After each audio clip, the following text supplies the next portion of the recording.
시청자 여러분 안녕하십니까? KBS 9시 뉴스 여러분 안녕하십니까? 여러분 안녕하십니까? 여러분 안녕하십니까? 여러분 안녕하십니까? 오늘의 주요 KBS 뉴스입니다. 뉴스룸을 시작하겠습니다. 조중동 지금 조중동이 계속 이렇게 경영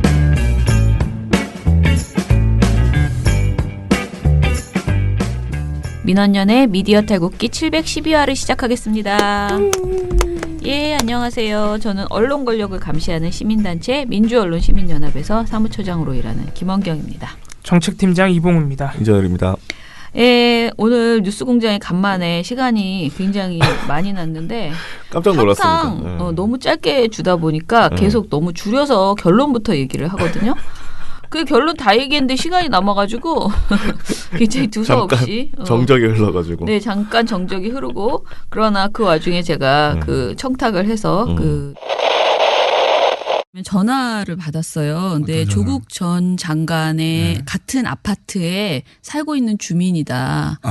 그런데 너무 과도하게 언론사들이 와가지고 취재를 해서 엄청났죠. 내가 너무 힘이 들다라는 전화를 받았어요. 그리고 그런데 주민들이 지나가는 장면으로 막 찍히니까 자기 얼굴이 또 게다가 취재 요청 좀 할게요. 취재 그 요청이요? 조 전 장관 집에 사시는 분들 인터뷰 저는 너무 그분들이 억울하고 답답하거든요. 근데 제가 들어주는 건 한계가 있고 꼭 한번 저희 뉴스공장에 네. 왜냐면은 누가 지금 사시는지 현장에서 몰라가지고. 제가 있어요. 제가 저한테 받았다 그랬잖아요. 아, 그래요? 굉장히 고통을 많이 당하고 그러면 계시더라고요. 저희 스태프들한테 연락처 좀 주고 가세요. 네. 내일 아마 방송이 나갈 것으로 그래요? 보이거든요. 예, 왜냐하면 제가 미리 한번 통화를 했어요. 그분께 저희한테 제보해 주신 분께 네. 오늘 아침에 전화를 해서 내가 오늘 뉴스공장에서 이걸 다룰 건데 이 주제가 그러니까 아직도 그러냐라고 물어봤어요. 오늘도 지금 상황이 어떠냐 그랬더니 더 심해졌다는 거예요. 진짜요? 왜냐하면은 조 전 장관이 요즘 면회를 다니고 있는데 그 면회에 거의 이 미행식으로 계속 따라붙고 그러니까 집에서부터 이렇게 쭉 해서 그래서 더 심해졌고 그리고 그런 이제 텔레비전 우연히 보니까 그런 영상을 틀어놓고서는 종편에서 채널에 의해서 그런 영상을 틀어놓고 저렇게 많이 면회를 가면 저거는 증거인멸 아니냐.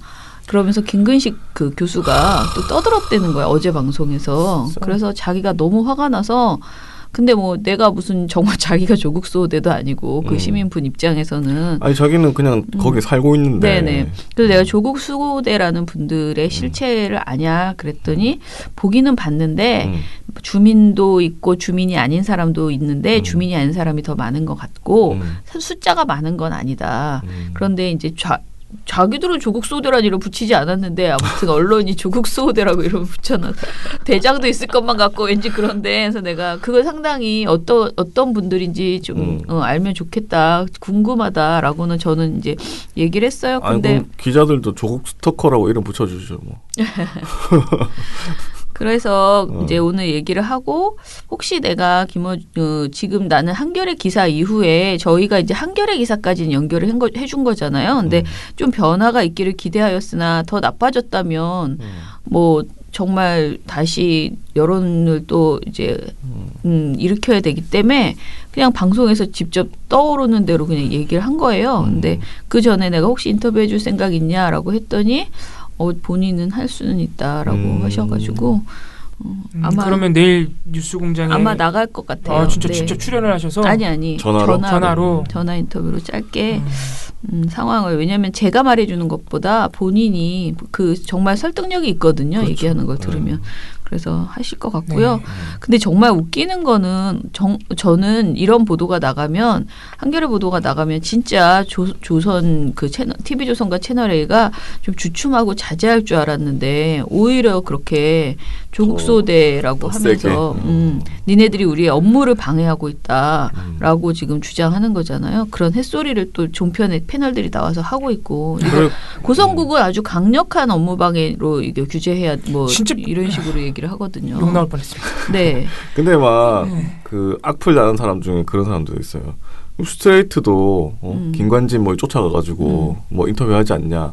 그런 건 말 안 하냐 이런 사람들이 있어요. 근데 저도 사실은 스트레이트고 누구고 간에 그런 식의 어떤 사람을 가서 답변을 요구하는데 답변이 나오지 않는 상황에서 집요하게 막 추격 저널리즘해서 막 같이 뛰고 이런 거 있잖아요. 엠부시. 저는 항상 그거를 비판해요. 저는 그게 시청률이 높고 그리고 보기에 통쾌하긴 하지만 적절한 취재 방법은 아니다라고 저는 공범자들에서도 그랬고요.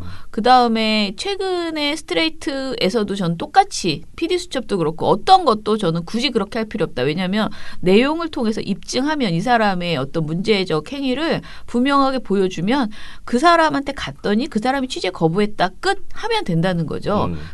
왜냐하면 나경원 의원 같은 경우에 맨날 막 나는 인터뷰 안 해요. 이렇게 막 좀 약간 촐싹맞게 딱 하고 가잖아.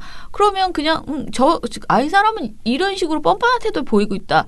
그러면 되는 거지. 그걸 가서 집요하게 막 망신을 주고 그렇게 한다. 그게 언론의 어떤 역할은 저는 아니라고 생각하는 말 거예요. 그대로 망신 주기가 네, 그냥 목표겠죠. 팩트에 기반해서 그냥 보도를 하면 되고 그래서 제가 그런 댓글들을 보면은 나는 항상 일관되게 그 누구든 그렇게 굳이 할 필요 없다라는 것이고 다만 최승호 사장이 전에 공범자들에서 그렇게 했던 것은 본인이 피해자잖아요. 어떻게 보면 기자라기보다는 피해 당사자로서 그 김장겸이 아니고 그 김재철 경영진, 사장한테 예. 가서 다 당사자들 뭐 박성재 저한테 왜 그랬어요 이거잖아요. 그걸 계속 물어본 거잖아.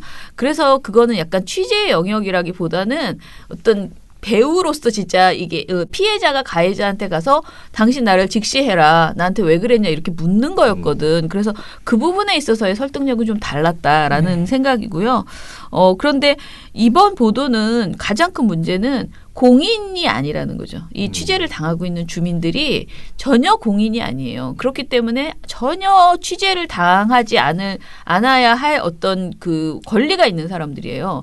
조 전 장관은 좀 따라다녀도 어쩔 수 없다 치더라도 그 사람을 촬영하는 과정에서 마을 주민들한테 너무나 큰 피해를 주고 있다는 거예요. 살고 있는 공간에서 계속 사진 네, 찍고 카메라 들이대고. 그러니까요. 심지어 킥보드 타고 다닌대잖아요. 그 전동 킥보드. 전동 킥보드로 휙휙 다닌대요. 신났네. 네. 그러니까 저는 물론 왜 조국한테만 그렇게 하냐, 왜 조국에 대한 취재에 대해서만 그렇게 민감하게 반응하냐는 그런 어떤 반응이 있다면은 사실 뭐 MBC 스트레이트 PD 수첩 또 다른 PD 저널리즘이 네. 보여줬던 그 인터뷰 취재 방식 이거하고 지금 조국 취재로 인해서 거기 계신 주민들이 받는 피해하고는 완전히 사안이 다른 거예요. 아니 그러니까 네. 저는 이런 적 있었나 싶어요. 네. 그러니까 뭐 그 사람을 찾아가서 네. 따라가고 인터뷰하고 마이크 들이대고 카메라 들이대는 건 봤어도 그 집 앞에 기자 단들이 와가지고 그러니까요. 계속 사진을 찍으면서 주변 사람들까지 다 찍히는 영상까지 그런 찍고 있잖아요. 그런 영상까지. 상황이 과연 있었나 네. 싶어요. 저는. 그러니까 저는 MBC 스트레이트가 김관진 괴롭힐 땐 가만히 있다 왜 조국한테만 그러냐 물어보시는 분들한테 되묻고 싶은 게 김관진한테 그렇게 많은 취재진이 갔어요? 안 갔지. 아무도 취재 안 하잖아요. MBC만 간 거예요. MBC만. 누가 TV조선이 갔어? 누가 네, 갔어요? 아무도 안 갔어요.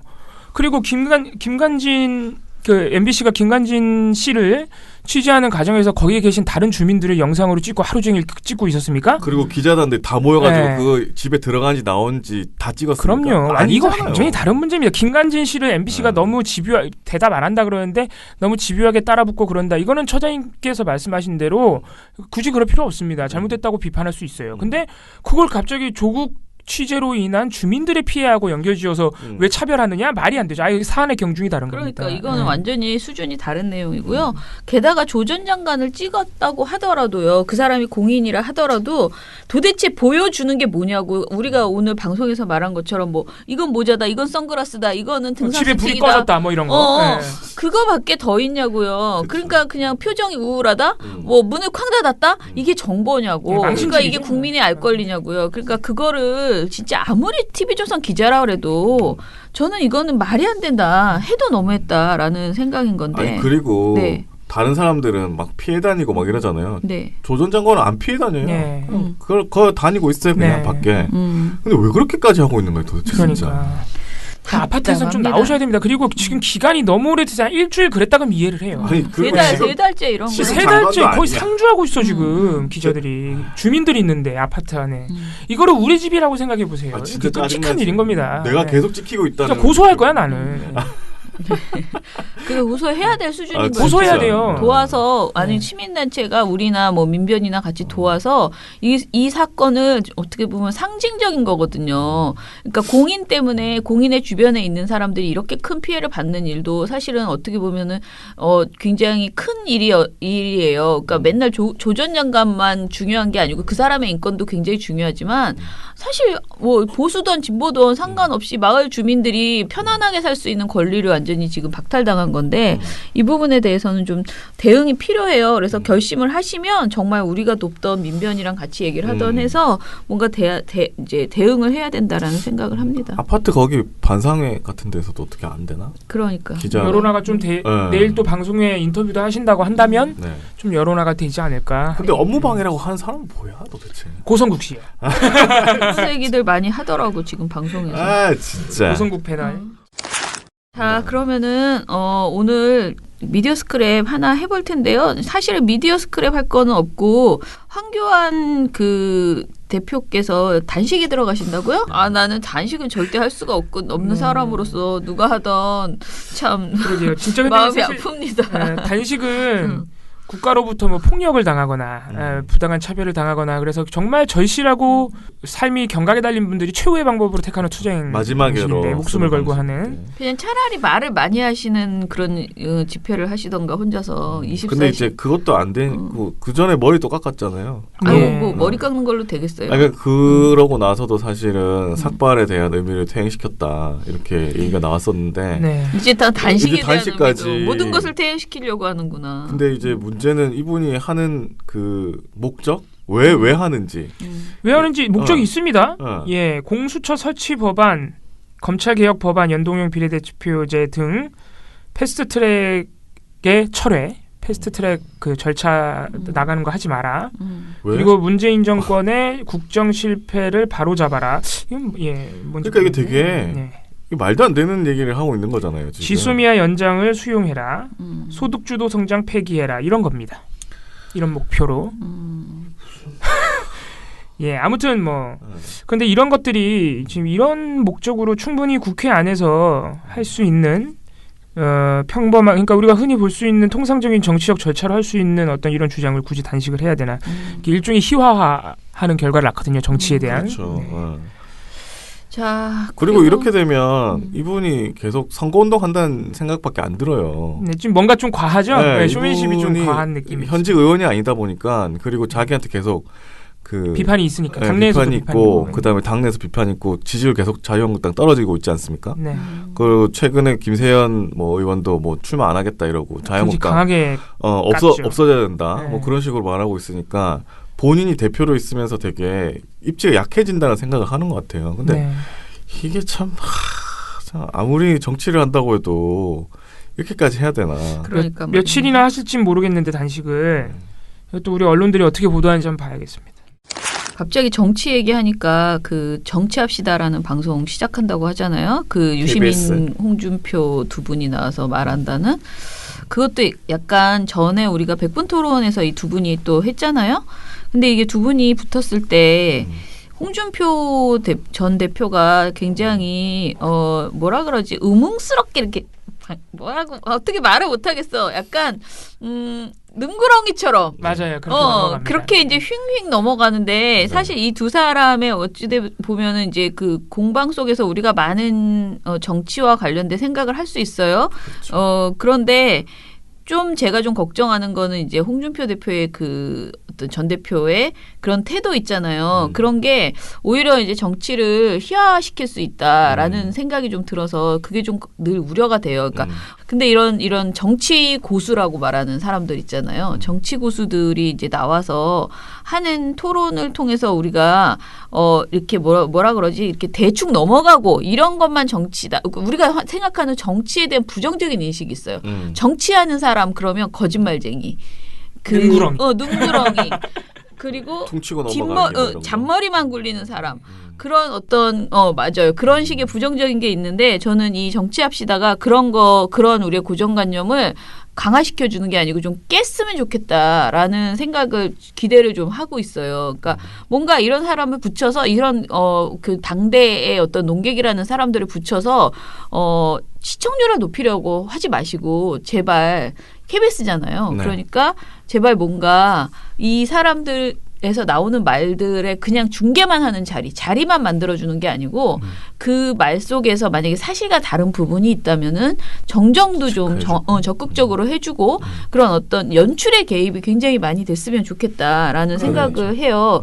근데 다 이게 김대영 CP가 만드는 거예요. 맞습니다. 예. 그래서 저널리즘 토크쇼 네, 제1위래요. 지금 그 선거 기획단의 네, 단장으로 계신데 그래서 이게 선거 방송의 일환으로 하시는 거예요. 네, 그래서 정말 잘 됐으면 좋겠다. 왜냐하면 이렇게 선거 방송이라는 게 그냥 선거 당일날 개표 방송하고 이런 게 아니고 이렇게 미리 정치에 대한 관심, 왜 우리가 정치에 관심을 가져야 하며 정치에 관심을 갖는 게 경멸해야 될 태도가 아니고 모두가 우리 국민 모두가 정치에 관심을 가져야 되고 오히려 좀 더 전문성을 갖고 정치를 바라봐야 되는데 정치를 싫어하고 혐오하고 희화화하는 거에 너무 익숙해져 버린 지금 우리 상황 이런 거에 대해서 좀 생각을 고쳐줄 수 있는 시각을 좀 교정해주는 그런 방송이 됐으면 좋겠다. 그리고 뭐 이렇게 유명한 사람들이 나오니 시청률이야 어느 정도 되겠죠.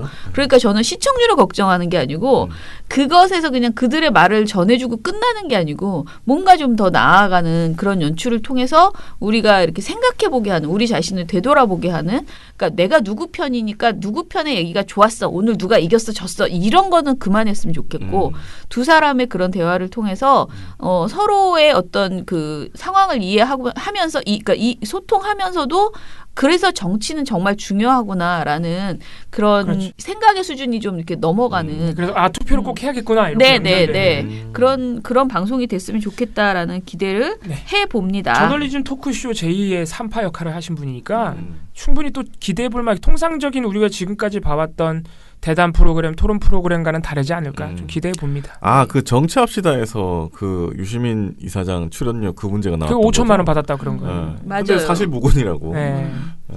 출연료 얘기는 한 적도 없다. 네, TV조선. 그 TV조선이 KBS에 질문지 보내겠다 그랬는데 어떻게 될지 모르겠는데요. 뭐 보내봤자 돈을 아직 안 줬을 텐데 계약서도 없다는데. 그러니까요. 그리고 생각해보니까 그 전에 방송에서는 지방선거나 이럴 때는 전원책 변호사가 보수 패널로 나왔잖아요. 네. 이제 완전히 홍준표 대표로 바뀐 거 아니에요? 네. 보수는 이제는 안 나오시는 거예요. 코카콜라로 뜬 것 같아요. 홍준표 그것도 대표는. 그런데 전원책 변호사의 방송에 대해서 이제 많은 분들이 인식을 한 거겠죠. 저는 그렇다고. 그리고 그 방송용 언어라고 해야 되나요? 이런 부분에서 홍준표 전 대표가 훨씬 더 프로죠. 전원책 변호사보다는 좀 훨씬 더 낫다고 저도 생각합니다. 이제 또 바뀐다는 생각이 드는데 근데 유시민 이사장은 안 바뀌었네요. 그러게요. 또 그만한 논객이 없다. 뭐 이런. 논객 변화도 한번 보면 재밌어요. 그리고 저는 어제 못 봤습니다. 대통령의 그 뭐였죠? MBC에서 한 거. 저는 어제 저희 토론회가 있어가지고 늦게 끝나서 가느라고 못 봤는데 오늘 뉴공에서 아침에 그 고민정 대변인이 나와서 하는 말을 둘이 하는 말을 들으니 굉장히 왁자지껄한 그 두서없는 토크쇼가 있었던 것 같은데 그런데 이제 그런 어떤 어수선함 자체가 주는 메시지도 분명히 있었다. 그러니까 문재인 대통령이니까 그런 판을 그냥 열고 응하고 거기에서 끝까지 얘기를 나눴다라는 것 같더라고요. 그래서 저도 한번 보고 싶은데 MBC가 좀 색다른 기획을 한 건 사실이구나. 그리고 고민정 대변인 말이 전적으로 MBC에서 다 뭐 진행자고 뭐 이런 걸 다 했기 때문에 일단은 크게 불만은 없는 것으로 지금 그러나 매우 궁금한 대통령을 아직 만나지 못해서 대통령의 평가는 뭔지 궁금한데 청와대 내부의 자기들끼리는 괜찮았다. 오히려 이렇게 완전히 열린 토론 그 마지막에 다 같이 박수치고 끝난 것을 들으면서 뭔가 오히려 위안이 되었다. 뭐 그런 얘기를 하더라고요. 근데 청와대에서 당연히 괜찮다 하겠죠. 그러니까 나빴다고 하면 어떻게? 그 전에 KBS 송현정 기자 대담도 괜찮았다고 했잖아요. 네, 좋았어요. 아니 그 송현정 KBS도 그 대담 자체는 괜찮았어요. 네. 아니야, 송현정. 안 괜찮았어요. 아니 그러니까 전체적인 취지 자체는 취지는 괜찮았지. 아무튼 청와대 뭐 다 괜찮았다고 할 것 같은데. 네네. 근데 저도 어제 그 대통령의 국민과의 대화를 방송을 못 봐서 오늘 아침에 출근하면서 기사들로만 이렇게 쭉쭉 봤는데 보니까 저 굉장히 긴 시간 동안 100분짜리 국민과의 대화를 했는데 기사 대부분이 또 조국 장관에 대해서 사과한 것만 기사가 나와요. 좀 다른 것 줘도 좀 써주세요. 다른 게 없다는 얘기가 아닙니다. 있긴 있습니다만은 거의 대부분의 기사가 조국 전 장관 사태에 대해서 사과한 것만 너무 기사가 많아요. 다른 것도 좀 써주세요, 우리 기자님들. 대단들 하시네요. 참 문제가 있습니다.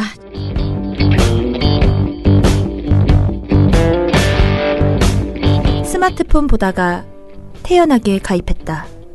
가입이 간편하니까. 민주언론 시민연합.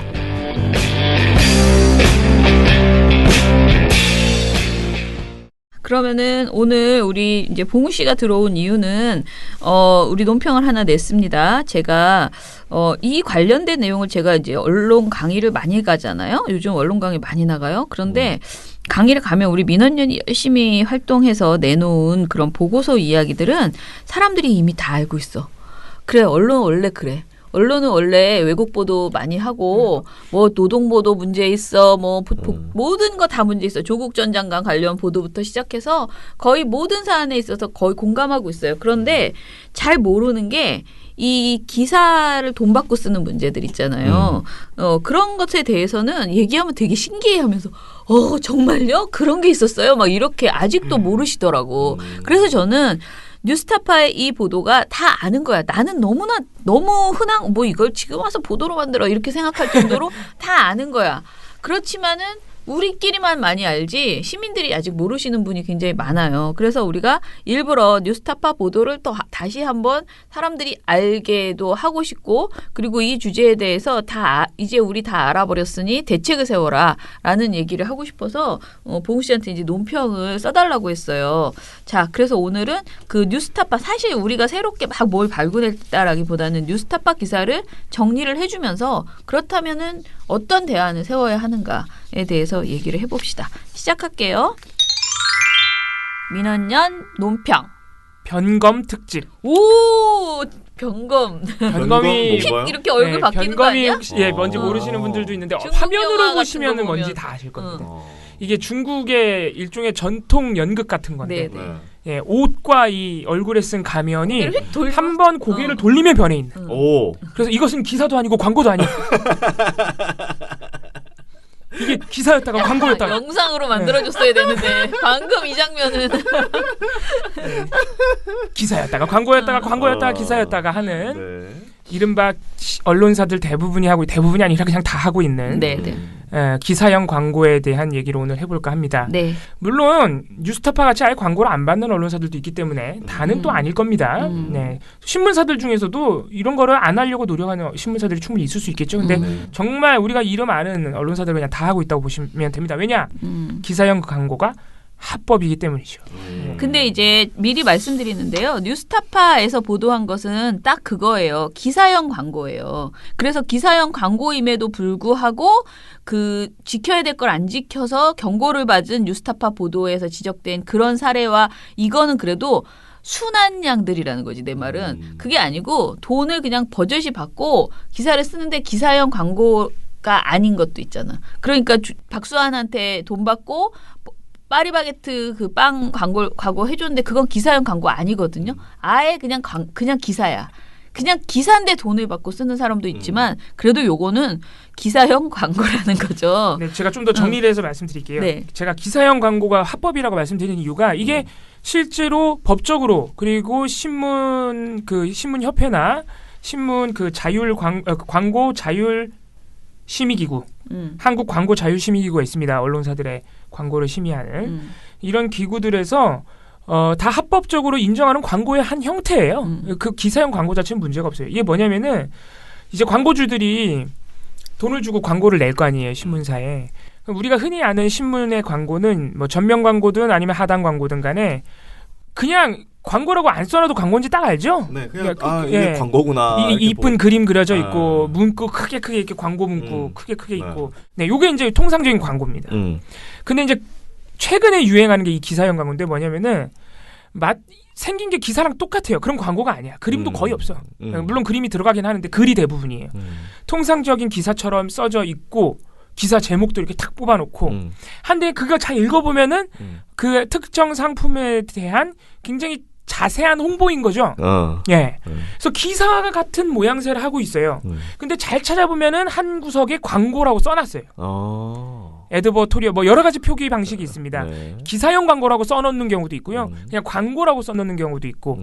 이게 근데 이제 심의 규정상에는 그 기사의 크기에 비례해서 광고라는 표시도 크게 하게 돼 있습니다. 그 기사형 광고가 크면 광고라는 표시도 커져야 돼요. 네. 이게 다 규정에 있습니다. 네. 그래서 그런 식으로 규정만 이게 기사가 아니고 광고예요라고 독자들한테 충분히 인지될 정도로 표시만 해주면 이게 문제가 없다는 이런 것들이 굉장히 많거든요. 기사형 광고가 정말 많습니다. 특히 뒤에 특집면 예를 들어서 뭐 메디컬 특집면 뭐 이런 거 있어요. 신문 뒤로 넘기시다 보면 그게 다 기사거든요. 그냥 거기 있는 건 거의 다 광고라고 보시면 됩니다. 아 그래요? 네. 상당 부분이 광고입니다. 상당 부분. 뭐 인터넷에도 기사형 광고가 있습니다. 물론 네이버는 이제 그거 안 올리죠. 기사형 광고로 된 거는 안 올리겠다. 광고니까 그 기사처럼 올려줄 수가 없잖아요. 그래서 또 엄청나게 논란이 됐었는데 지금은 아예 안 나오진 않습니다. 아무튼 보시면서 이게 광고라고 확 눈에 띈 게 있나 한번 기억을 해보세요. 없습니다. 그러니까 알아보기 힘들게 표기해놓는다는 거죠. 없는 것 같은데. 예. 어쨌든 표기는 해놓습니다. 그래서 이게 그렇게 규정만 지키면은 다 지금은 문제없이 인정되는 광고의 일종인데 이 뉴스타파가 최근에 보도한 이 기사형 광고는 무엇이냐면은 불법적인 기사형 광고예요. 그러니까 법적으로나 심의 규정상으로나 안 되는 규정을 어긴. 네, 규정을 어긴 법도 어긴. 그래서 우리가 기사형 광고, 불법적 기사형 광고라고 또 이렇게 구분을 해줘야 되는데 정확히 말하면 기사 위장 광고가 되는 거죠. 네. 첫 번째, 분명히 돈을 받고 광고주한테 돈을 받고 만든 광고예요. 그거는 형태가 기사일 뿐이지 광고 표시를 안 합니다. 예. 그리고 더욱 이게 제일 웃긴데 바이라인이 달려요. 누구누구 기자라고 기자 이름까지 달립니다. 그럼 누가 써야 될 거 아니에요. 어쨌든 간에 그 기사형 광고를 만들려면 누군가 쓰긴 쓸 거 아니에요. 예. 물론 그 대부분의 내용은 광고주가 줍니다. 예. 이런 내용 부각해라. 그렇죠. 예. 이런 내용은 좀 더 과학적으로 써라. 그렇기는 한데 그거를 쓴 기자인지 누군지 우리는 알 수는 없습니다만 어쨌든 기자 이름이 붙는다는 거예요. 광고에. 세상에나 광고에 기자 이름이 붙는다고? 야. 생각이나 해보셨어요? 진짜 그건 생각도 못했네. 생각도 못했죠. 그런 기사형 광고가 무지막지하게 많습니다. 그래요? 네. 이게 다 법적으로도 기본적으로 안 됩니다. 우리나라 신문진흥법이나 심지어는 식품위생법 뭐 이런 관련 법들 전부에 기사와 광고를 혼동케 해서는 안 된다는 조항이 버젓이 있습니다. 근데 이미 혼동된 것 같은데. 네. 그죠? 그래서 이게 얼마나 맞느냐. 이 진짜 저도 깜짝 놀랐는데 이 실태를 보고 깜짝 놀랐는데. 뉴스타파 보도가 그 아까 말씀드린 자율심의기구의 기사형 광고 심의 제재 건수를 전수 분석했습니다. 2019년 상반기 1월부터 6월까지 6개월이죠. 네. 자율심의기구로부터 제재를 받은 경고나 주의 처분을 받은 여기서 제재를 받았다는 거는 아까 말씀드렸다시피 광고라고 표시도 안 하거나 기자 이름을 달아버리거나 이런 식으로 아예 기사를 위장한 광고임을 알아볼 수 없는 심각한 사례들입니다. 조선일보가 6개월 동안 제재받은 것만 무려 551건이에요. 이거 얼마나 많은 거냐? 하루에 3건꼴입니다. 와. 하루에 3건씩 기사임을 위장한 광고를 냈다는 거죠. 아니 이 정도면 상습범 수준이 아니죠. 거의 뭐 매일 사기를 치고 있는 거지. 아니 근데 이게 제재가 없어요? 그 얘기도 이제 해야 되는데 이게 왜 이렇게 지금 일상화됐고 심지어 일상화된 지 오래됐어요. 왜 그럴까요? 처벌 조항이 없으니까. 네. 제가 지금 말씀드리고 있는 뉴스타파가 열심히 분석하신 자율심의기구 같은 경우에는 말 그대로 자율심의기구라서 아무런 강제력이 없습니다. 그래서 이렇게 제재를 받은 기사형 광고는 누가 봐도 심한 경우거든요. 광고 표기가 없거나 작성 기자의 이름을 달아서 마치 통상적으로 취재해서 작성된 기사인 것처럼. 아니 바이라인까지 달리면 사실은 기사라고 생각을 하죠. 네. 당연히. 이 기사형 광고가 사실 저는 우리 민원연의 이 논평을 검토해 주신 대표님도 마찬가지지만은 기사형 광고 자체가 허용돼서는 안 된다는 생각을 가지고 있습니다. 아예. 네. 광고라고 표기를 하든 말든 간에 기사의 형태를 띠고 있으면요. 당연히 광고보다는 훨씬 더 신뢰도가 있을 수밖에 없는데 그렇죠.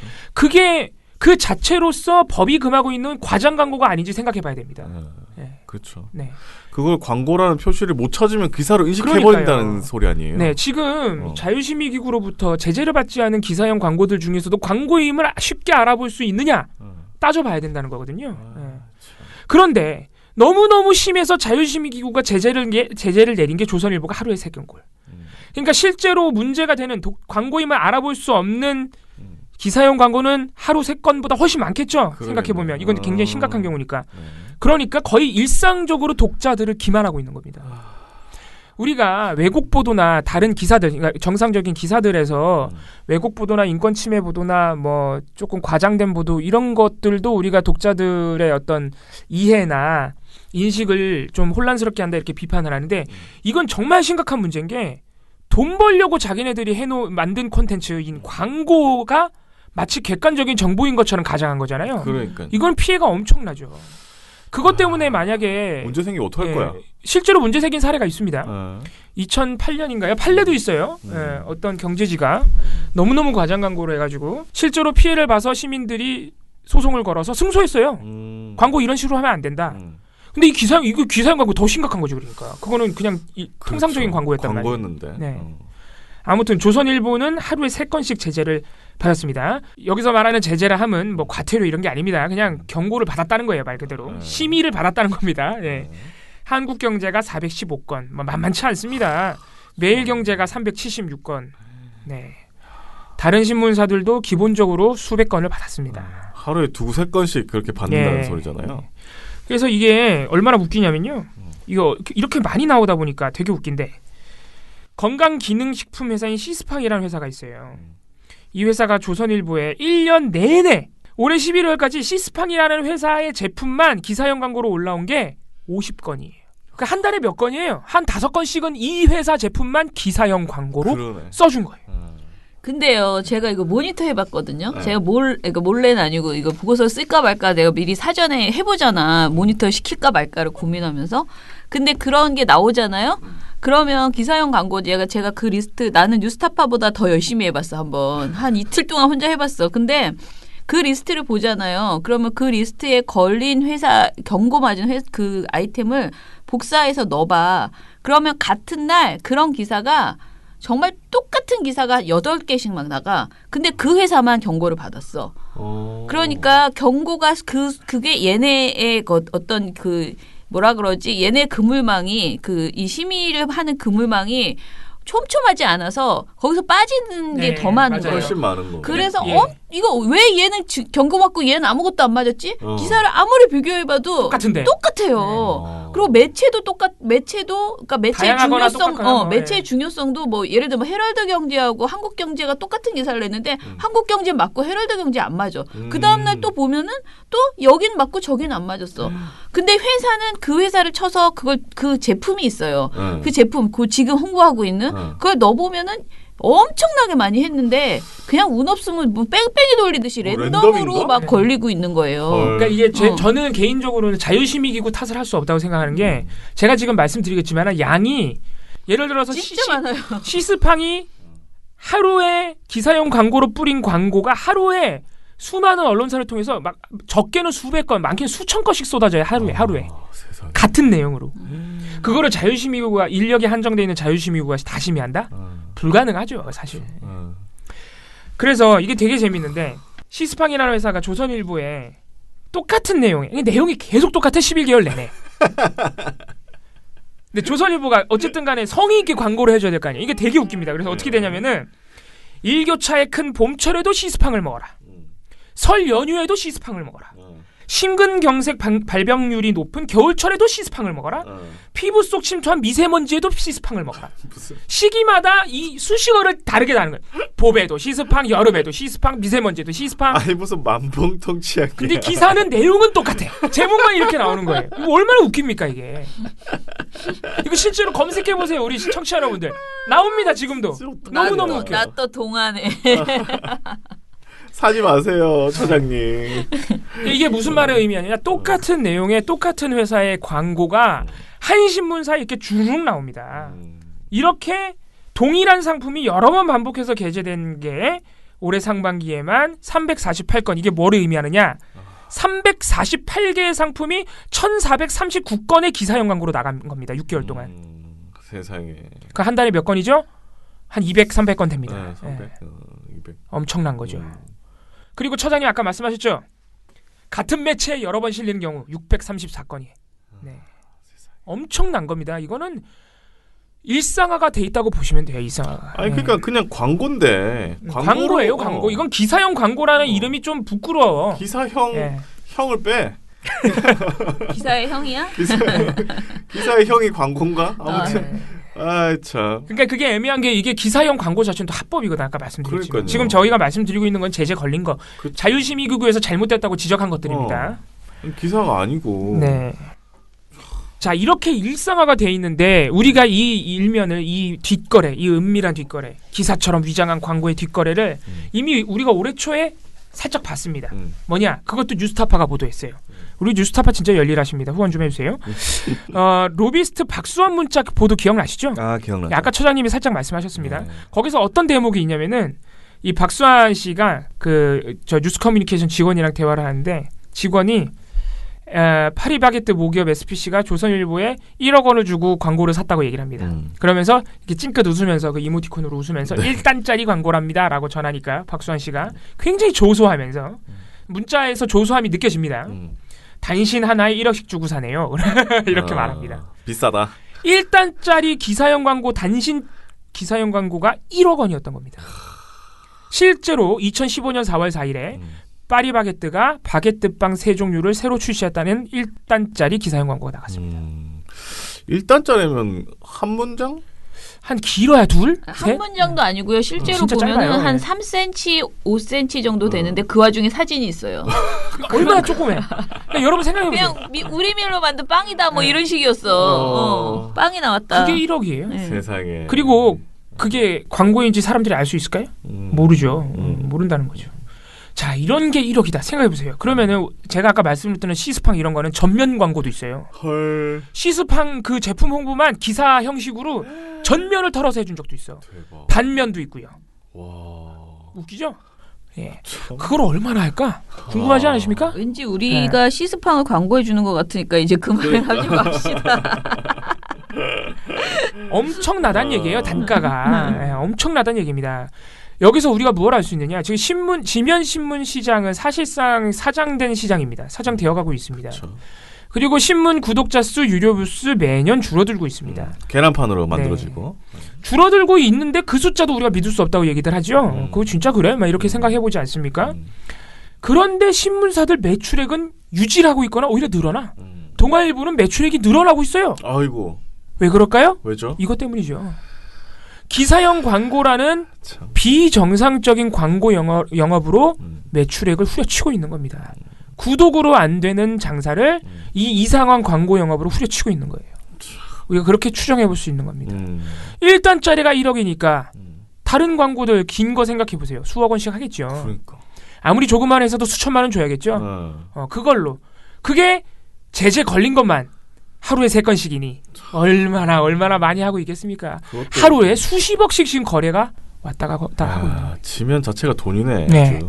지면이 돈이다. 이게 그래서 기사형 광고 자체에 대한 논의를 우리가 다시 해야 된다는 게 합법적으로 되어 있는 것들도 우리가 다시 생각해 봐야 된다는 게 이게 과연 언론이 해야 하는 광고 영업 실태, 광고 시장의 형태가 맞느냐. 기사 형식으로 광고를 거래하는 게 맞느냐를 우리가 생각해 봐야 돼요. 그렇죠. 이게 지면이 완전히 지금 그냥 장사판이 돼 있는 거예요. 지면이. 일단 돈판이네 네. 그냥 아주. 광고라고 표시하면 뭐합니까? 잘 보이지도 않을 뿐더러 지면 자체가 그렇게 시장판이 돼버렸다? 돈 거래판이 돼버렸다? 그거 자체 우리가 고민해봐야 된다는 거죠. 기사형 광고 자체를 신문지를 파는 게 아니라 광고지를 파는 거네. 네, 그러니까 신문지가 아니에요. 그 지면들은 그러니까. 광고지죠. 찌라신 거죠. 그러니까. 그 근본적인 고민을 우리가 할 때가 됐습니다. 마지막으로 얘기해야 될 거 아까 우리가 잠깐 얘기했는데 처벌 규정이 없다. 처벌 규정이 없으니까 이렇게 하고 있는 겁니다. 광고 표시 안 하고 바이라인 법을 달고. 뭔가 만들어야 될 것 같은데. 네. 이 웃긴 게 원래 신문법에 2009년까지 이렇게 기사인지 광고인지 알아볼 수 없게 하면은 2천만 원 이하의 과태료를 물렸습니다. 처벌 규정이 있어서 약하지만 2천만 원 이하의 과태료 뭐 아마 있다 그래도 신문사들 똑같이 어길 겁니다. 1단짜리 1억인데 2천만 원 내고 말지. 그잖아요? 네. 그잖아요. 그렇네. 근데 어쨌든 간에 처벌 규정이 있는 것과 없는 것은 천지 차이죠. 예를 들어서 규모가 작은 영세한 사업자들은 못 할 거 아니에요. 2천만 원 무서워서. 그래서 분위기 자체가 다를 텐데 있었단 말이에요. 2009년까지. 누가 없앴을까요? 한나라당이 없앴죠. 2009년이 언제입니까? 종편 만들기 위해서 미디어법 날치기 사태가 있었죠. 그렇죠. 미디어법에 방송법도 들어가고 신문법도 들어갑니다. 그때 종편 만들기 위해서 미디어법을 날치기로 통과시킬 때 신문법 개정도 했는데 거기서 우리 한선교 의원 등 언론인 출신 한나라당 의원들이 신문법에 있던 이 기사형 광고 처벌 규정을 은근슬쩍 삭제하셨습니다. 꼼꼼하시네. 꼼꼼하시죠. 아주. 꼼꼼하셔. 그때 당시에 그러니까 대대적으로 종편뿐만이 아니고 대대적으로 특정 성향의 보수 성향의 언론사들의 어떤 힘을 주고 먹고 살 길을 마련해주기 위한 전방위적인 노력이 있었던 것 아니냐. 이런 의심까지 우리가 해볼 수 있는 것이죠. 그렇죠. 보수지들이 또 그런 광고 영업에 있어서 힘이 있고 그다음에 네. 지면도 많잖아요. 네. 돈도 많고요. 돈도 많고. 그래서 더 도움이 되는 거죠. 사실. 네. 아까 말씀드렸지만 1등이 어디다? 지금 기사형 광고로 제재받은 데 1등이 압도적으로 조선일보다. 예. 그 길을 누가 열어줬습니까? 신문법에서 처벌조항 없애신 분들이죠. 그래서 이렇게 되면은 기사형 광고 자체가 합법적이라 해도 시민들은 광고인지 알아보기 힘들기 때문에 이 언론의 광고 시장 자체가 지금 엄청나게 혼탁해져 있는 겁니다. 이런 문제가 신문에만 있는 게 아니고 광고와 인터넷에도 똑같이 벌어지고 있습니다. 그래서 우리가 처벌 규정을 만들어야 된다. 이건 논의의 수준을 넘어서 만들어야 돼요. 다시 처벌 규정 만들어서 어느 정도로 하면 좀 안 할까요? 글쎄요. 우리가 흔히 이제 요새 하도 우리 가짜 뉴스에 대한 관심도가 시민 여러분들이 많으시니까 징벌적 배상제도 해야 된다. 뭐 이런 말씀하시잖아요. 근데 우리가 그런 거를 통상적인 기사에 하기는 굉장히 부담이 있다고 늘 말씀드립니다. 언론의 자유 때문에. 그런데 이런 거야말로 이거는 언론의 자유랑 관계가 없잖아. 그렇죠. 이거는 자기네가 돈 벌면서 돈 안 번 것처럼 뻥치는 거잖아. 이거는 그렇죠. 사기야 사기. 예. 광고인데 기사인 것처럼 네. 뻥치는 거죠. 그러니까 이거는 언론의 자유랑 상관이 없어요. 버젓이 돈 받고 광고를 써주는 게 그게 언론의 자유입니까? 아니잖아요. 기사랑 다르잖아요. 그렇죠. 이거는 진짜 징벌적으로 해야 되는 거죠. 그러니까 진짜 이거는 할 수 있는 거죠. 세게 좀 했으면 좋겠는데. 세게 하죠. 과태료 2천만 원 이하가 아니라 뭐 한 2천억은 해야 될 네. 것 같은데 진짜. 뭐 돈뿐만이 아니고 다른 것까지 생각해 봐야 됩니다. 진짜로. 그래서 저희 민원연은 강력하게 기사형 광고 처벌 조항을 법에 넣어야 된다는 제안을 아주 강력하게 드린. 국회의원들이 좀 움직여야 될 텐데. 관심이 없어요. 기본적으로 신문법에 아무도 관심이 없어요. 그러니까 또 국회의원들은 언론에 대해서 또 아무 말 안 하잖아요. 네. 이걸 하면 언론 수입이 줄어드는데 눈치 그러면은 봐야죠. 엄청나게 눈치 자기네들이 봐야죠. 선거도 있고 이 상황에서 뭘 할 것인가. 네. 근데 이제 이 자율 규제잖아요. 자율 규제. 지금 자율 규제로 돼 있어요. 그러니까 자율 규제라는 것은 결국은 자기들이 열심히 규제를 할 테니 정부는 손떼라고 해서 만든 거잖아요. 근데 자율 규제가 안 되고 있으면 우리는 영원히 계속 이걸 왜냐하면 그러니까. 사기를 쳐서 피해를 주고 있어요. 그러면 자율 규제가 안 됐을 때 어떤 방법이 필요하냐면은 고소해서 우리가 피해 입었다. 이 얘네들의 기사형 광고 때문에 우리가 이걸 속아서 기사인 줄 알고 우리가 이걸 믿고 샀다.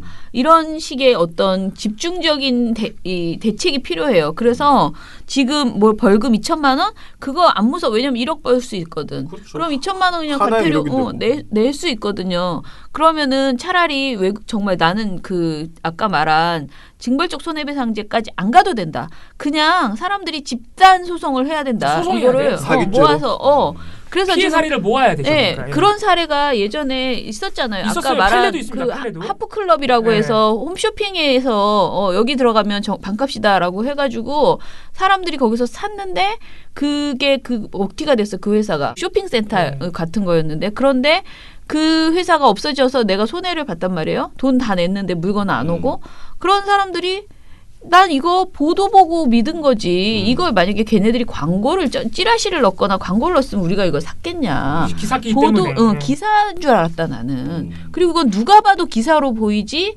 기사형 광고로 보이지 않았단 말이에요. 야, 이거 변호사들이 이 방송을 들으시면 약간 솔깃하시겠네요. 예, 이거 피해 사례 한번 모으셔가지고. 물론 진짜 우리, 그렇게 예. 해서요. 우리가 그거는- 그 언론사가 진짜 한마디로 패가망신하게 해줘야 된다는 거지. 이런 식의 이렇게 푼돈 벌러다가 큰돈 날리는 그런 어떤 교훈을 우리가 국민들이 그 언론사한테 줘야 되는데 지금 우리가 그걸 너무 안 하고 있고 자율 규제가 되고 있으니 손을 놓은 상태인데 저는 이게 너무 이렇게 제가 어제도 사실 되게 화가 났잖아. 어제 우리 토론에 제가 그 노동 관련된 토론에 갔다가 얘기하다가 점점 분노 게이지가 올라와서 마지막에 막 거의 화를 내다시피 했는데 거의 뭐 기자님들이 좀 약간 불편하실 정도로 제가 좀 그랬는데 뭐냐면 언론은 스스로 개혁하지 않아요. 그리고 자율적으로 니네들이 심의해라? 이거 뭐 아무 의미가 없어요. 그러니까 그거를 기회를 준 거는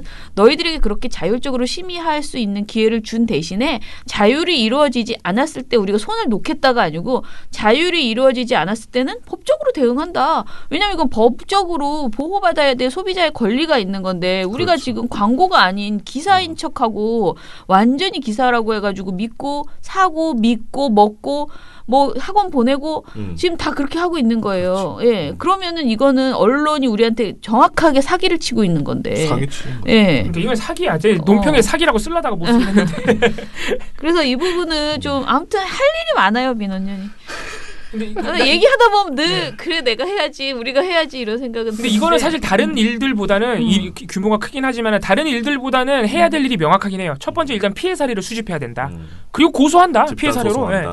해야 할 일은 명백한데 너무 힘든 일이죠. 그래서 아무튼 이제 조치가 필요하긴 합니다. 근데 물론 그렇게 시민들이 자발적으로 일어나서 피해를 보전받는 방식도 있지만 저는 국회의원들이 좀 더 관심을 가지고 법 만들어야 된다, 처벌 규정 만들어야 된다고 생각해요. 아니면 있는 법도 멍해가지고 놓친 거잖아요. 아니 그러니까 그런 법 만들으라고 국회에 있는 건데. 근데 그런 법들에 대해서 언론을 뭔가 이렇게 하면은 왜냐면 실제로요. 지금 우리가 이런 보도를 우리가 이제 논평을 쓰거나 아니면 우리 지난번에 이런 보고서도 한번 냈잖아요. 그 서울신문에서 신천지 엄청나게 기사로 내줘가지고 우리가 그때 이거 기사형 광고 엄청 털었거든요. 솔직히 말하면 뉴스타파 보도보다 우리 보고서가 거의 한 1년 넘게 빨리 나간 건데 그런데 그때 내가 이 똑같이 뉴스타파처럼 거기 자유심의 그 내용을 다 읽어봤는데 문제가 심각하다. 정말 해도 너무하네. 라고 했는데 우리는 사실 보도력이 있는 회사가 아니다 보니까 이제 뉴스타파처럼 이렇게 이슈화하는 데는 좀 실패한 건 아닌가 싶은데요. 그런데 어찌됐든 심각한 문제가 있는데 이걸 사람들이 계속 모르고 계속 방치되고 우린 계속 당하고 있는 상황이고 그런데 그걸 보면서 가장 많이 느낀 거는 정말 촘촘하게 그런 제도를 풀어줘서 신문을 살게 해주고 그렇게 한 자유한국당 한나라당의 그런 행태가 있었고 그리고 우리가 그 보고서를 냈을 때 얼마나 항의를 하는지 그래요? 뭐냐면은 우와. 기자들이 이런 거지 기자도 그렇고 광고주도 그렇고 이거 막으면 지금 안 그래도 신문들이 살 수가 없는데 광고가 없어서 살 수가 없는데 유일하게 잘 되는 광고가 이거라는 거예요. 그러니까 이건 광고예요. 인정하는 거죠. 그 사람들 입장에서는 이게 광고야. 그런데 그리고 광고주도 마찬가지예요. 광고주도 지금 광고는 안 한다. 기사형 광고여야 광고를 한다 나는. 그런데 이걸 막으면 어떡하냐. 라고 얘기하는 거야. 그럼 이걸 정말로 안 막고 그리고 이거를 되게 기법이 서양은 얼마나 다양한지 아냐. 그러니까 PPL처럼 별별 방법을 다 써서 광고를 하고 있다. 근데 왜 이걸 막냐 촌스럽게 한국이. 왜 민원연은 왜 이런 걸 비판하느냐 이런 식의 얘기를 하는 거예요. 그러면은 그런 그런 하나의 광고 기법이라고 자꾸 우기는 거야. 그러면 광고 기법이라는 건 알겠는데 그러면 우리가 광고로 인해서 국민이 당하지 않을 소비자가 당하지 않을 권리도 있잖아요. 그러면 그 선을 명확하게 그어주고 언론이 아니고 정부가 그어주고 그 밑으로는 자유심의 해라. 그 선을 넘어섰을 때는 고소를 하던 해서 우리가 그거를 우리의 권리를 처벌하겠다. 찾아야 되는 거죠. 이 부분에 대해서 정말 자유한국당이나 그러니까 민주당이나 이런 데서 언론 자유를 위축시킬까 봐 어쩌고 저쩌고 이런 좀 그런 말은 하지 말았으면 좋겠다. 관계가 없다니까요. 진짜 국민만 바라보고 내가 나중에 당하더라도 난 이건 나가야 되겠다라는 생각을 가지고 이 문제는 접근해줘야 된다라는 생각을 합니다. 자, 그러면 또 우리 또 흥분했네. 씁쓸하네요. 그러게요. 그죠?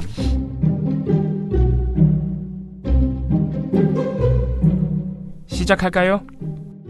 방통위 조선일보 JTBC 팩트체크 자유한국당 연합뉴스 300억 SBS 태영 박수환 문자 뉴스타파 동아일보 동아투이 MBN 차명진 방심이 이상로 TV조선 민영삼 미디어오늘 방정우 언론에 대해서 꽤 아는데 민원연에서 다 봤지. 언론과 무제한 친해지리. 민주언론 시민연합. 미련곰탱님 어제도 잘 들었습니다. 어제 방송을 들어보면 중앙신문지나 경제지가 아닌 서울대 기관지를 보는 듯한 느낌이었네요. 네. 서울대가 아니면 아무것도 안 되는 건지 곳곳에 숨어있는 인재들을 무시하는 조선일보와 경제지 아웃. 네, 이렇게 하셨고 한편 저는 NG 부활 대찬성이네요 하시면서 NG가 어떻게 보면 삶의 낙이었는데 특히 BW 팀장이 코 먹기는 잊지 못한다면. 요새 코 안 먹습니다. 요새는 안 먹습니다. 그러네. 네. 감기가 좀 나았나 보네요. 솜쥔채 발견님께서 솜쥔채 발견님은 BW의 팬이십니다. 내가 보기에. 오늘 방송 잘 들었습니다. 취업이 절박했던 몇 년 전을 기억하면 김성태, 나경원 자식 보도에 대한 언론의 태도가 너무 화가 납니다. 정말이지 오히려 문 대통령께서 언론 탄압을 했으면 할 정도입니다. 휴. 봉우 팀장님 팬으로서 자주 진행해 주신다면 완전 설레네요. 크크크크. 이제 수습 법인도 구했으니 월급 타면 회원 고고싱 할 수 있을 거예요. 아싸. 축하드립니다. 축하드립니다. 예, 노무사 되셨다 그랬잖아요. 네. 노무사 되셨. 네. 굉장히 훌륭하신 분이네. 네. 자, 어제 711화에 대한 유튜브 그 업로드에 된 것에 언론에 여명이 밝아오는 것 같아 기쁘네요. 노종면 앵커가 되셨을 때 기대한 만큼의 변화를 보여주지 못한 것 같아서 아쉬웠는데 이제 보도국장님이 되셨으니 YTN의 변화를 기대해 봅니다. KBS YTN으로부터 대부분의 언론이 재기능을 하면 조중동이나 조중동 TV나 저절로 설 곳이 없어지겠죠? 기대합니다. 참 최근에 알게 된 리포트래시라는 사이트가 있는데요. 민원연 회원분들이 참여하시면 좋을 것 같습니다. 쓰레기 뉴스 신고 받아서 분류하고 박제해놓고 주간월간 집계를 해서 명예의 전당에 정리하는 사이트인데요. 익명 제보도 되고 네이버나 카카오 소셜 로그인도 지원하는데 단 한 가지 아쉬운 점은 다음이나 네이버 링크 말고 직접 언론사 홈페이지 가서 해당 기사에 URL을 붙여넣기 해야 되기 때문에 붙여넣기 해야 작동하나 봅니다. 뭐 그렇게 써주셨어요. 한번 볼게요. 네. 그리고 JTBC 갑작스런 변화를 경험하며 언론도 검찰처럼 조폭식 폐쇄 집단이라는 것을 알게 된 시민으로서 YTN의 변화에 박수는 쳐주되 웃는 얼굴로 맞이해주지는 못할 것 같습니다. 오늘 보고서는 서울대라 쓰고 대한민국 지역 불균형으로 읽는다로 저는 이해하렵니다. 참으로 심각한 문제인데 인식하고 있는 국민들이 많이 없는 것 같습니다. 많은 것들이 서울에 집중되어 있는 것 또한 대한민국의 잘못 중 하나라고 생각합니다. 여러 가지를 생각나게 하는 방송이었습니다. 오늘도 감사합니다. 최철우 님이 써주셨어요. 감사합니다. 최철우 님 댓글이 참 좋아요. 그죠? 좀 길고 그런데 생각할 내용이 참 많은 혹시나 하는 걱정에 하나 질문합니다. 개혁 중엔 늘 등장하는 세력이 있죠. 갑 오브 갑. 시간이 지나서 개혁이 되어 간다는 시점에 나타날지도 모르는 세력을 미리 걱정하는 내가 잘못된 건가요? 그리고 저는 유튜브를 이용한 지 몇 개월 안 되는 사람이라 아직도 손편지가 좋아서 이메일을 모릅니다. 실례지만 주소 좀 알려주세요. 민원연은요. 서울시 마포구 마포대로 14가길 10 이겁니다. 주소가. 동아빌딩 4층. 네. 김근철님 노종면 화이팅 하셨고요. 노종면 이렇게 노종면 앵커를 기대하는 분들도 오랜만에 노종면 기자가 있네요. 그리고 김정민님도 노종면 앵커가 복직했을 때만 해도 참 많은 기대로 보지 않았던 YTN은 다시 보다가 얼마 못 가고 지금은 보지 않죠. 실망스러웠기 때문이죠.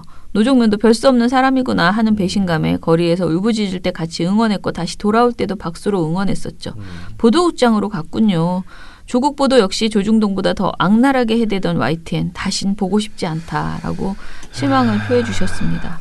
좀 나아지지 않을까 기대를 저는 일단 하고요. 그러나 저는 항상 모든 기자 누구에게든 신격할 필요는 없다. 그렇죠. 못할 가능성이 높다. 그래서 견인하는 일을 우리는 많이 해야 된다. 칭찬과 벌로서. 저희가 잔소리를 많이 해야. 네네. 네. 양재진님, TV조선에 북한 이야기할 때 사용하는 북한 방송 인용은 다 돈으로 알고 있는데 TV조선 북한 싫어한다면서 북에 열심히 금전 지원을 하고 있어서 참 아이러니다. 이렇게 하고 계십니다. 예, 그리고 청색지대님, 일본 말 쓰는 자체를 부끄러운 줄 알아야 한다. 그리고 건설업자도 정말로 언론 기자들 반성 없고 부끄러운 줄 모른다라고 하셨습니다. 그러게요. 언론 언어들이 일본어가 너무 많아서. 네, 많아요. 네. 이거 좀 순화하는 작업도 좀 있어야 될 것 같아요. 그러게 말이에요. 그리고 제발 징벌적 손해배상법 만들어야 해요. 또 다시 글 주셨고요. 다시사니님 힘내라 민원연 잘한다 민주언론 시민연합 좋아요라고 하셨습니다. 네, 그러면은 오늘 방송 이것으로 마무리할게요. 내일 또 뵙겠습니다. 민원연의 미디어 탈곡기는 내일도 열심히 털어드리겠습니다. 탈탈탈 안녕. 네, 오늘 뉴스데스크 마치겠습니다. 시청해주신 여러분 채널 A가 함께합니다. KBS 뉴스 오늘 순서 모두 마치겠습니다. SBS는 앞으로도 끝까지 파헤치겠습니다. 오늘 8시 모두 마치겠습니다. 시청해주셔서 고맙습니다. 뉴스팔 여기서 마치겠습니다. 저희들은 내일도 최선을 다하겠습니다. 여러분 고맙습니다. 탈탈탈 안녕.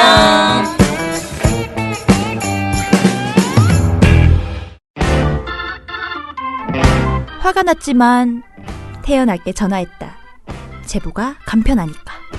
민주언론 시민연합.